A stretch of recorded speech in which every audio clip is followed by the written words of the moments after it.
Saludos cordiales.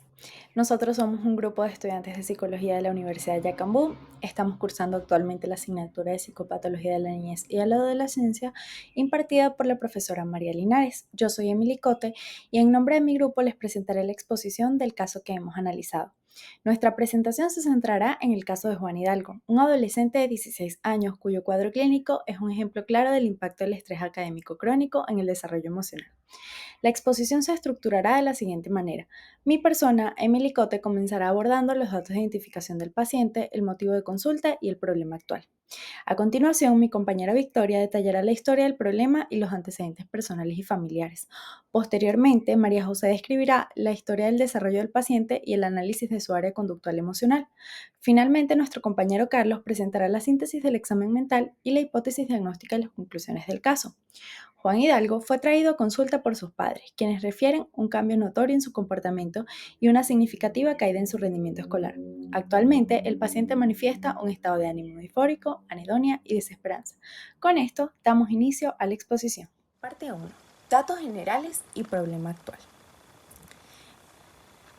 Comenzaremos nuestra exposición presentando los datos de filiación del paciente Juan Hidalgo. Él cuenta con 16 años de edad y es de sexo masculino. Cursa el segundo año de bachillerato y es crucial destacar que previo a este cuadro tenía un historial de rendimiento académico destacado. Fue traído a consulta por sus padres, el señor Carlos Antonio Hidalgo y la señora María Alejandra Pérez. La evaluación inicial se realizó el 6 de octubre del 2025. A continuación abordaremos el motivo de consulta y la situación actual que nos ocupa. El motivo de consulta principal es la preocupación de los padres ante el deterioro funcional de Juan, manifestando por cambios notorios en el comportamiento como irritabilidad y aislamiento, y un descenso significativo en su rendimiento académico. El paciente reporta como quejas principales un cansancio persistente, apatía, anedonia, expresada como no tengo ganas de hacer nada, y un intenso estrés derivado de la presión parental y académica que percibe. Su problema actual, en 4 meses de evolución, esta situación tiene una evolución de aproximadamente 4 meses y se desarrolló de una forma insidiosa. El factor desencadenante identificado fue la intensificación del estrés académico, también la preocupación por el bajo rendimiento. El cuadro se manifiesta a nivel sintomático en varias áreas. Afectiva, predomina un estado de ánimo disfórico que incluye tristeza, irritabilidad, anedonia marcada y una sensación de desesperanza. Cognitiva, presenta rumiación nocturna, que afecta su descanso, junto con dificultad de concentración y memoria. Conductual, observamos un aislamiento social progresivo y la evitación de actividades que antes le resultaban placenteras, lo que se traduce en un evidente deterioro funcional. Somática, reporta cansancio persistente, insomnio y disregulación del apetito. Este malestar general se refleja en el deterioro funcional, siendo la caída en el rendimiento escolar y el aislamiento social los focos principales de preocupación. Con esto, damos paso a mi compañera Victoria, quien detallará la historia del problema y los antecedentes. Buen día, mi nombre es María Cordero, voy a hablar sobre la historia de desarrollo de Juan. En el caso perinatal, Juan es un joven o adolescente de 16 años cuyo desarrollo inicial fue normal y no tuvo problemas médicos al nacer. En la parte prenatal nos indica que su madre tuvo un estrés emocional moderado durante el embarazo, lo que según Mark, Spicer y Champagne en 2012, ellos dicen que esto puede afectar lo que es la regulación emocional del niño mediante los mecanismos epigenéticos que aumentan la accesibilidad al estrés. En la parte postnatal e infancia, en la infancia Juan alcanzó todos los hitos esperados como caminar y hablar a tiempo y socializó adecuadamente y desarrolló un apego seguro con sus cuidadores. Las etapas de desarrollo en este caso en la adolescencia empieza a lo que es aparecer los rasgos de inseguridad emocional y miedo al rechazo asociados a lo que es un apego inseguro, lo que Bowlby en 1988 nos dice que puede afectar lo que es la regulación emocional y también puede afectar la capacidad de formar vínculos saludables. Según Erickson, Juan atraviesa lo que es la etapa de identidad y versus confusión de roles, ya que los adolescentes buscan consolidar su identidad personal, lo que hace que la presión familiar y escolar genere una frustración, baja autoestima y confusión interna.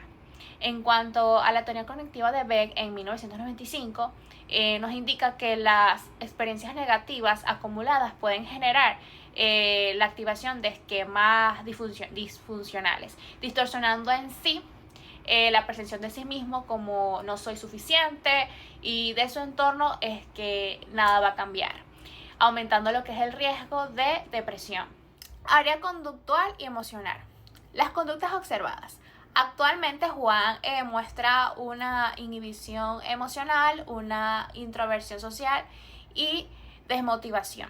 También podemos observar postura encorvada, voz baja, también podemos encontrar escasas miradas, y actúan como una determinante a su actitud activa y sociable. En el caso emocional, Juan expresa tristeza continua, irritabilidad, frustración y sensación de vacío. Estos van acompañados de un discurso totalmente de desesperanza. En el caso, según Lazarus y Forman en 1986, ellos dicen que cuando una persona se percibe que no puede controlar las demandas de su entorno, esto puede generar un estrés psicológico sostenido, que puede derivar síntomas depresivos y alteraciones cognitivas y dificultades para lo que es la atención y la memoria. Desde la visión conductual se observa un aislamiento social, una disminución del rendimiento académico y pérdida de interés en su entorno. Esto refuerza un círculo vicioso entre pensamientos negativos y conductas evitativas, lo que mantiene y potencia lo que es la desregulación afectiva. Según Torres, en 2015, los pensamientos automáticos negativos y las conductas de retirada continúan alimentando lo que es el malestar emocional y reducen los recursos de afrontamiento del adolescente. Hola, mi nombre es Víctor Alvarado y abordaré un análisis integrado de 2 puntos claves para este caso, buscando establecer la etiología, la vulnerabilidad y las estrategias de exploración requeridas en este cuadro clínico de la adolescencia. Analizando la historia del problema actual, el cuadro clínico se desarrolló en los últimos 4 meses, teniendo como factor desencadenante una intensificación del estrés académico. Este fenómeno, como lo definen Collazo y Hernández, 2011, es la tensión experimentada cuando una persona está en su punto de aprendizaje. Este estrés progresó rápidamente a un malestar clínicamente significativo, lo que evidencia una baja tolerancia a la frustración ante las exigencias del miedo. La evolución se caracteriza por un cambio notorio en la esfera afectiva y social. El paciente presenta irritabilidad reportada por los padres, ha estado más irritable y una profunda anedonia verbalizada por él mismo, quien señala no tengo ganas de hacer nada. Esta expresión coincide con la definición de la APA 2016 como una marcada disminución del interés o el placer en casi todas las actividades. La fase actual es en la cual el paciente presenta rumiación cognitiva al quedarse despierto pensando en todo lo que va mal, junto con disregulación del sueño y apetito. La rumiación es un componente central de la dimensión cognitiva de la depresión adolescente, Mayo Clinic 2012, que exacerba su desesperanza, pues expresa que todo esto nunca va a mejorar. Este ciclo constante de pensamientos negativos y el consecuente deterioro funcional nos orientan hacia un probable trastorno depresivo mayor. Continuando con los antecedentes personales y familiares, exploramos el terreno de su vulnerabilidad. A nivel personal, la caída de sus calificaciones y su aspecto descuidado, como señalan, el uso descuidado, nos permite hipotetizar rasgos perfeccionistas y alta autoexigencia. Esta estructura es la base de su vulnerabilidad, ya que la literatura clínica describe la depresión en individuos con sensibilidad extrema al rechazo o al fracaso, Mayo Clinic 2022. El factor familiar igualmente es crucial. Juan refiere que sus padres siempre están encima de mí por mis calificaciones, lo cual es interesante ya que revela una dinámica de alta presión de logro. Esta rigidez en la búsqueda del rendimiento es perjudicial ya que someterlos a presión extra poco y nada ayuda en una buena performance, USS 2016, y se convierte en un factor de mantenimiento de estrés. Finalmente, se hipotetiza la existencia de los antecedentes psicopatológicos familiares. Este es un factor de riesgo importante ya que la heredabilidad de trastornos de ánimo se estima de hasta el 35%, Guía Clínica 2018, lo que sugiere un riesgo biológico o un modelamiento de afrontamiento disfuncional. En síntesis, este caso demuestra que el contexto familiar y social es un componente etiológico crítico que, junto a la vulnerabilidad personal, requiere ser abordado para superar el cuadro depresivo? Juan es un adolescente de 16 años, delgado, alto, de piel blanca y aspecto descuidado. Tiene una actitud retraída con signos de inhibición psicomotora leve, se muestra cooperativo pero con bajo entusiasmo.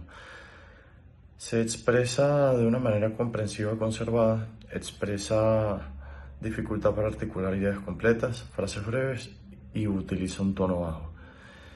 En cuanto a su estado de ánimo, predomina tristeza, desánimo, anedonia, irritabilidad y sensación de vacío. Se siente abrumado y sin motivación. El curso del pensamiento es enlentecido, lo que denota una bradisiquia, con ideas de minusvalía, desesperanza y aislamiento. No hay evidencia de ideación ni alucinaciones. Se conserva la orientación en tiempo, espacio y persona. Tiene dificultades en la memoria reciente y de trabajo, especialmente en contexto académico. Conserva el juicio, reconoce lo correcto e incorrecto, aunque con dificultad para resistir la presión social. Y no se evidencian alteraciones perceptivas, o sea que no hay ilusiones ni alucinaciones. El posible diagnóstico es trastorno depresivo leve a moderado con síntomas ansiosos y síndrome de desadaptación escolar con afectación emocional. Juan presenta un cuadro compatible con una alteración afectiva de tipo depresivo, con síntomas ansiosos y signos de estrés crónico. La presión académica, el aislamiento social y la falta de apoyo emocional han generado un deterioro en su funcionalidad, especialmente en el área escolar. No se evidencian síntomas psicóticos ni trastornos graves del pensamiento. Se recomienda iniciar psicoterapia individual con enfoque cognitivo-conductual, evaluación neuropsicológica para descartar trastornos del aprendizaje, intervención familiar para mejorar la dinámica de apoyo, técnicas de higiene del sueño y manejo del estrés, y seguimiento psiquiátrico si los síntomas persisten o se agravan. El caso de Juan Hidalgo evidencia un cuadro depresivo ansioso de evolución moderada, vinculando al estrés académico y la presión familiar.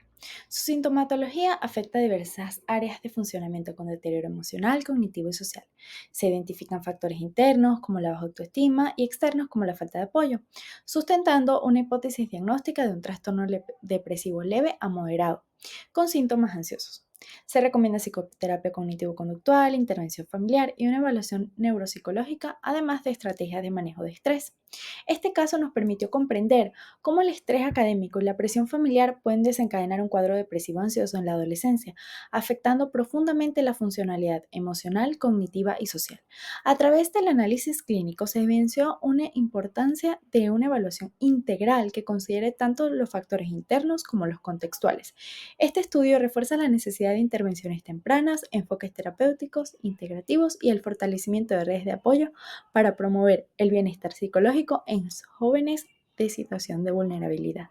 Muchas gracias por todo.